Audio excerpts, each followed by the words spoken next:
The oil exploitation in Cameroon is mainly in southern Cameroon. The occupation of southern Cameroon by La République du Cameroun came about through a UN-sponsored plebiscite.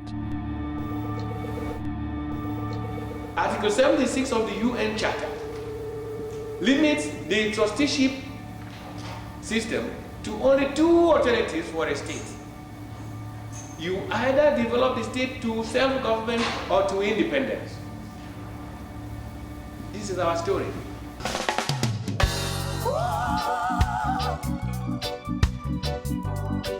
It is a story with a long history of invasions.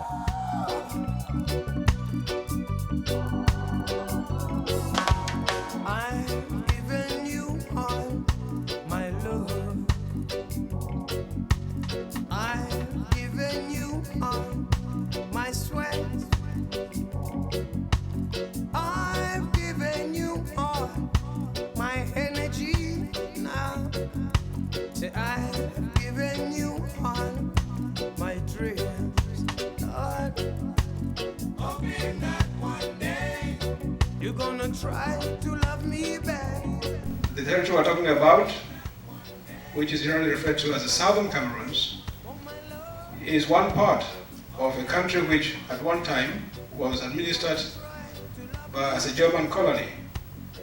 But Germany having lost the war in 1916, this country was divided between Great Britain and France under the auspices first of the League of Nations as a mandate and subsequently of the United Nations as a trust territory. One part was administered by France and the other by the United Kingdom, both of them as trust territories. The objective of the UN trusteeship system was to prepare the trust territories for independence. The basic objective of the trusteeship system, in accordance with the purpose of the United Nations, shall be to promote the political, economic, social, and educational advancement of the inhabitants of the trust territory, and their progressive development towards self-government or independence. That was done in all the territories, including ours, including Southern Cameroons.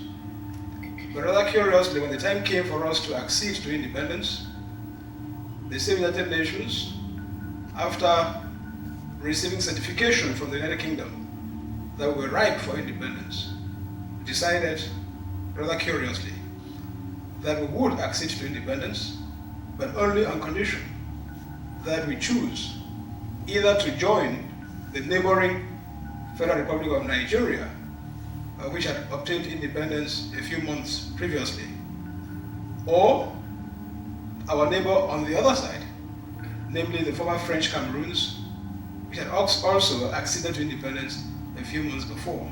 We have never been able to understand since then what we didn't understand then, and we still haven't understood why it was necessary that on attaining independence, a condition like this be attached to our independence.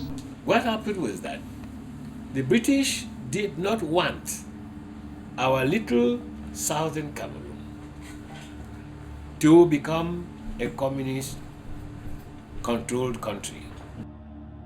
The contemplation of these unfolding developments might be more than an interesting political exercise, were not the geography and the forces at work so significant. At long last, the battle has ended. Your beloved country is free forever. No region is subject to the variety of tensions and outside influence, particularly communist, as is the southern Cameroons. Momie's recent association with Sékou Touré and Nkrumah presage activities in the two Cameroons. Today, from now on, there is a new African in the world. That new African is ready to fight his own battle and show that, after all, the black man is capable of managing his own affairs. Surely the communist forces, awakened to the importance of Africa, must eye the area of the Cameroons with the same intense interest they have displayed in Guinea. And we again rededicate ourselves not only in the struggle to emancipate other territories in Africa.